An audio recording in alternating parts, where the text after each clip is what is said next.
नाज़रीन, drama शराकत episode 81 में आप देखेंगे कि फाइनली ज़ारा के सामने रमीज़ की सारी सच्चाई खुलकर सामने आ जाती है।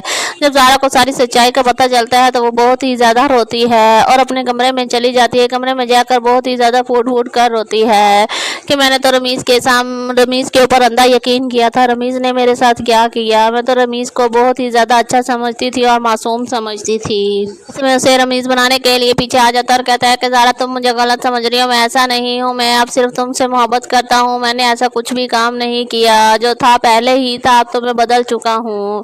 तुम्हारी मोहब्बत ने मुझे बदल दिया है, प्लीज़ मुझ पर यकीन करो।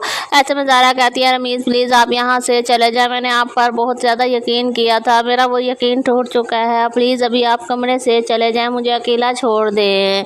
ऐसे में रमीज़ कमरे से बाहर चला जाता और बाहर खड़ा होकर सोच रहा है कि अगर ज़ारा अपने घर चली गई तो मेरा क्या बनेगा। मुझे ज़ारा को मनाना ही पड़ेगा।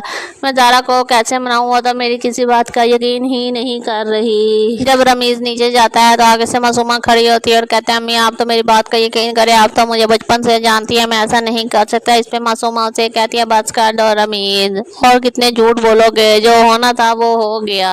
ऐसे में रमीज़ अपनी माँ को कहता है, माँ आप तो मेरे पे यकीन रखें, मैं ऐसा कभी नहीं कर सकता।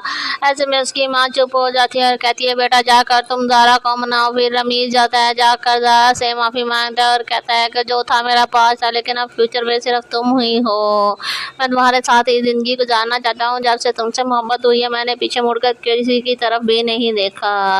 मैं सिर्फ अब तुम्हारे साथ ही रहना चाहता हूँ, बेइंतहा मोहब्बत करता हूँ तुमसे, प्लीज़ मुझे मेरी गलतियों के लिए माफ़ कर दो।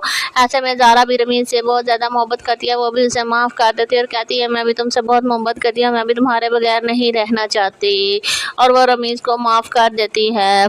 दूसरी तरफ जब शफ़क़ को पता चलता है कि रमीज़ ने ज़ारा के साथ ऐसा किया था और ज़ारा ने रमीज़ को माफ़ कर दिया, रमीज़ ने माफ़ी मांग ली, तो शफ़क़ खड़ी सोच रही होती है, काश ज़ारून भी मुझसे माफ़ी मांग लेता। रमीज़ को तो एहसास हो गया, उसने तो ज़ारा से माफ़ी मांग ली, लेकिन ज़ारून को तो वो भी एहसास ही नहीं हुआ, उसने तो मुझसे माफ़ी तक नहीं मांगी।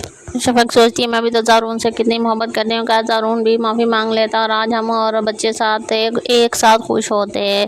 तो उसी तरह शफ़क़ के घर का दरवाज़ा खुला होता है, बाहर से एक अनजान आदमी घर में आ जाता है और दरवाज़ा बंद कर देता है और शफ़क़ उसको देखकर बहुत ही ज़्यादा डर जाती है और शफ़क़ कहती है, मेरे पास आने की कोशिश ना करना, वरना मैं तुम्हारा वो हाल करूँगी कि तुम जानते भी नहीं हो। शफ़क़ किचन से छुरी पकड़ लेती है उसको मारने के लिए। इतनी देर में बाहर दरवाजे की बेल बज जाती है। शफ़क़ वो आदमी डर जाता है, कहता है न जाने कौन आ। शफ़क़ को डराता है, कहता है, खबरदार तुमने किसी को बताया कि मैं घर में हूँ, जाओ जाकर दरवाज़ा खोलो। जब शफ़क़ बाहर दरवाज़ा खोलने जाती है तो ज़ारून होता है। शफ़क़ की जान में जान आ जाती है और शफ़क़ ज़ारून के गले लग जाती और कहती है, ज़ारून शुक्र है आप टाइम पर आ गए, वरना आज पता नहीं क्या हो जाता। कोई अनजान आदमी घर में घुसा है और मुझे मारने की कोशिश कर रहा है। ऐसे में ज़ारून घर में सारी तरफ देखता है लेकिन उसको कोई भी नहीं मिलता। शफ़क़ को कहता है कि तुम डरो नहीं, मैं अब आ गया हूँ ना, सब कुछ ठीक हो जाएगा। तो नाज़रीन, कमेंट से अपनी कीमती राय का इज़हार ज़रूर करें। क्या शफ़क़ अब ज़ारून के साथ चली जाएगी या नहीं, ज़ारून को माफ़ कर देगी?